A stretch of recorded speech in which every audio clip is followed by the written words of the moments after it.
Hello, my name is Andy Mear and I'm a Professor of Ethics and Emerging Technologies at the University of the West of Scotland, where I direct the Creative Futures Institute. This video is in relation to an essay I've written for Taylor and Francis Publishers, who this month are publishing an edition on sport that's focused particularly on doping and cycling, in line with the Tour de France that's happening in the next few weeks. Within this thematic month, a range of articles are published that deal with the history, the politics, the sociology, the science and technology of doping, and it's been an interesting process to read some of the backlog of articles within the publisher for the last 4 years. The research is just enormous in this area. Doping is perhaps one of the central issues for the world of sport today. It has been for quite a long time, but these essays reveal really just how far the research has come, but also how much more is left to do. So philosophers are still debating the definition of doping. We're still figuring out what this means, and that becomes harder as the technology evolves too.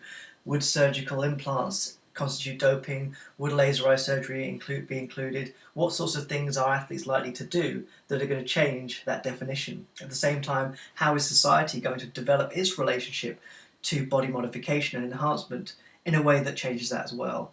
So these are quite challenging issues, not just for sports, but for society too. And yet doping is still one of those topics where people aren't sure how much is going on. How big a problem is this for the world of sport? How much of it is a public health problem too? So many of the articles grapple with the complexity of this, given the vast uncertainty of really what's taking place. And there are considerable differences of opinions about how bad that is. Now, the Tour de France has always been rife with discussions about doping. One of the essays reminds us of the 1998 sit-down where riders protested the police raids on the Festina team by sitting down in the middle of the 17th leg, just, I think, in complete dismay at the way in which cyclists are treated. And for me, one of the key issues has always been how athletes give up their privileges just for sport. Freedom of movement, physical privacy is lost in the pursuit of drug testers and dopers. And one of the questions I think arises from this is how far we're prepared to go to test people for drugs and doping. Now, you might say we'll go as far as we need to.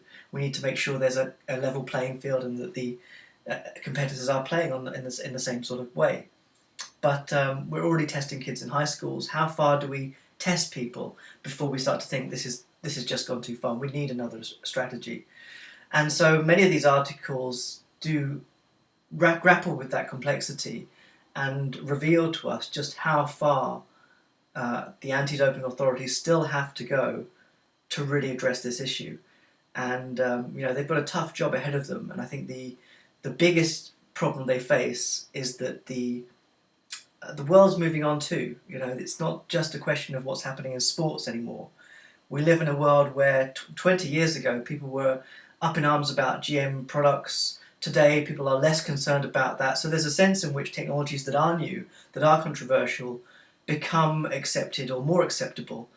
And in a world where we have genetic screening, genetic pre-implantation genetic diagnosis, ways in which we are tampering with biology before day one, before birth, then what sense will there really be of having a policy that tries to protect people from enhancements or to ensure some natural playing field where athletes compete?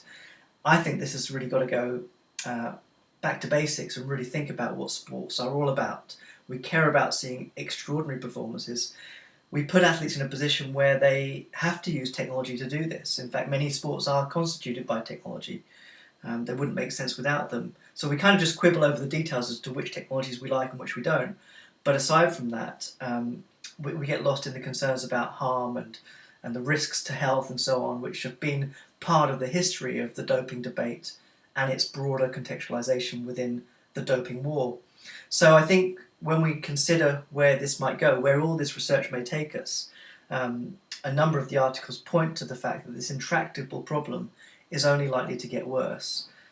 So we need to rethink the problem. We need to rethink our approach to the problem and consider what other strategies there might be to level the playing field or create a kind of level playing field that we value.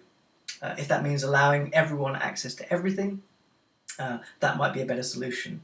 That doesn't mean that we encourage people to take ridiculous risks with their health, but we perhaps monitor the health risks of performance-enhancing technologies. We set up a World Pro-Doping Agency as well as the World Anti-Doping Agency, the responsibility of which will be to invest into safer technologies, allow athletes access to safer, more informed ways of performance enhancing for their sports. If we do that, then yes, some athletes may get harmed anyway, but they may get harmed less. And that seems to be a better situation. So enjoy the articles, enjoy reading just how far this body of research has come in 40 years, and just how much more difficult the problem is today than it was back then. Thanks very much.